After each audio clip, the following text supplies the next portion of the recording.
Oh, the members completed their call. Oh, okay.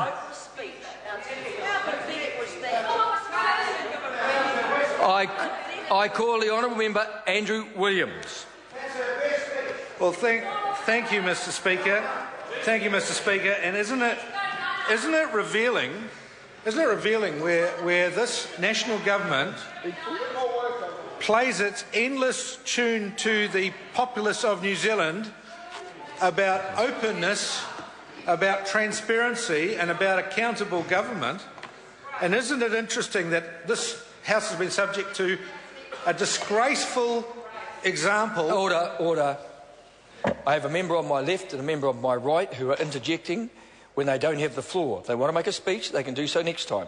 I call the honourable member Andrew Williams. Thank you, Mr. Speaker. This House has been subject to an example of disgraceful contempt for democracy in this country tonight, and people who are out there listening to this should wake up and watch what is happening under a national government in this country, where there's a genuine attempt here to get openness, transparency and accountability of one of the biggest sections of our economy, the ports of this country, back into the public domain. Where currently there are 27 ports in this country, many of which are controlled by councils under council-controlled organisations, where basically those major organisations can operate literally under the radar with smokes and mirrors, and where they have very little accountability apart from back to their parent body through confidential documentation. It means that so much of the business and so much of our export and import livelihoods are dependent on these ports, but where the very companies who use these ports, where the very operators through the ports, where the industries across New Zealand who are dependent on the ports have very little knowledge as to what is actually happening within those ports. And it's understandable that this national government would want to do this, because they're now building up a long history of this anti-democratic situation in New Zealand.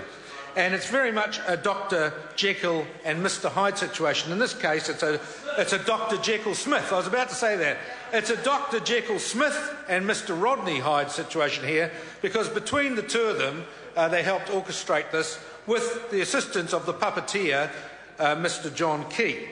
And of course, that puppeteer back in 2005 and 2006, when he was an opposition MP, a backbench MP in this House, probably sitting up in the backbench there, he had a private member's bill in this House, Mr. John Key, MP in those days, to create a super city in Auckland, to create one super city. But he thought, well, I might not get away with the one super city all in one, so I'll put up two options in my private member's bill, and the other option will be three cities: a north city, a central city and a south city. And that was the options. But he himself was hoping for one super city. However, that private member's bill, unlike Darian Fenton's tonight, his private member's bill did not get pulled from the ballot in 2005-06, much to his dismay. And so he had to think, how else can I get a control of Auckland?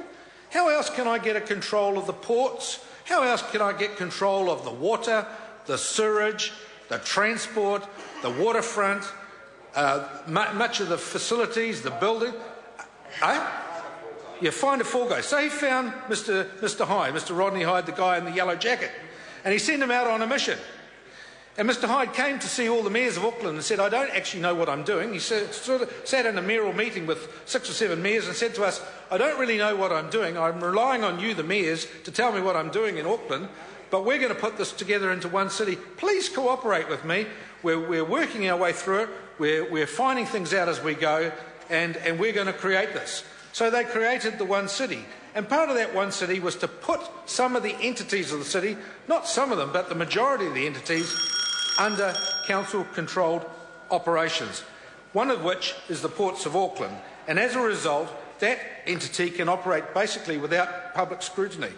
Mr. Speaker, the councils of Auckland, the 7 entities before plus the ARC, were accountable.